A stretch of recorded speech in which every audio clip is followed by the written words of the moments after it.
Hyderabad BHL పరిధిలోని విద్యుత్ నగర్ శ్రీ గాయత్రీదేవి ఆలయంలో మహాశివరాత్రి పర్వదినం సందర్భంగా వేడుకలు ఘనంగా నిర్వహించారు. పర్వదినం సందర్భంగా ఆలయానికి భక్తులు తరలివచ్చారు. ఉదయం నుంచి రాత్రి వరకు ముక్కంటి పూజలు నిర్వహించారు.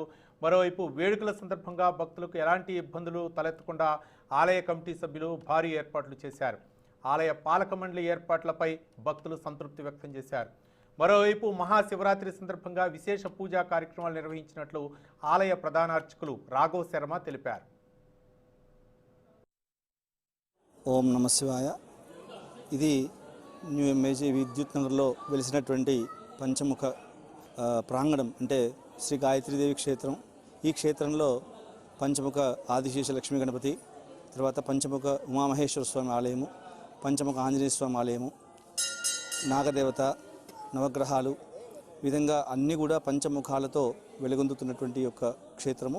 దాంతోపాటు ఈ పరమేశ్వరుడికి ఉదయం 4:30 నుండి ఈరోజు రుద్రాభిషేకం ప్రారంభమైంది.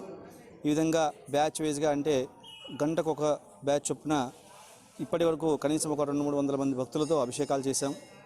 ఇది ఈరోజు మహాశివరాత్రి, మాస శివరాత్రి రెండు ఉన్నాయి కాబట్టి, అంటే ప్రతి మాస శివరాత్రి చేస్తాం ప్రదోష పూజ, సంవత్సరానికి ఒకసారి మహాశివరాత్రి ప్రదోష పూజ కూడా ఉంటుంది.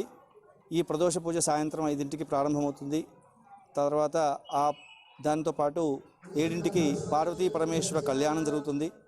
దేవాలయ కమిటీ వాళ్ళు కూడా భక్తులకు సరిపోయినటువంటి అన్ని రకాలైనటువంటి సౌకర్యాలు ఏర్పాటు చేస్తూ ఇక్కడికి వచ్చినటువంటి భక్తులకు ఏ విధమైనటువంటి లోటుపాటు లేకుండా చూస్తూ విశేషంగా తరలి వస్తున్నటువంటి భక్తులకు విశేష అభిషేకాలు జరుగుతున్నటువంటి సందర్భంలో ఇక్కడ విచేసిన ఈ గాయత్రి క్షేత్రమందు ముఖ్యంగా ఈ గాయత్రి క్షేత్రమందు అడిగినటువంటి కోరిన కోరికలు నెరవేర్చే తల్లిగా గాయత్రి మాత మరియు పంచముఖ శివాలయంలో కూడా శివుడు కూడా కొలిగా ఉన్నది కాబట్టి విశేషంగా భక్తులు తరలి రావడం జరుగుతుంది. 2006 విజయదశమి రోజు ప్రారంభించబడ్డది. ఇది దినదిన ప్రవర్ధమానం అవుతుంది. రేపు మార్చి 11వ తారీఖు నుంచి 15 వరకు పంచాగ్ని దీక్షతో కాలభైరవ ఆలయం కూడా ఓపెన్ చేస్తున్నాము. కాబట్టి భక్తులందరూ దీనికి సహాయ సహకారాలు అందించి ఈ యొక్క ఆలయ అభివృద్ధికి తోడ్పడతారని ఆశిస్తున్నాము. ఈరోజు మహాశివరాత్రి సందర్భంగా ఉదయం నుంచి 4 నుంచి 1 వరకు విశేష పూజలు జరిగినాయి. తర్వాత 4 దగ్గర నుంచి 7 వరకు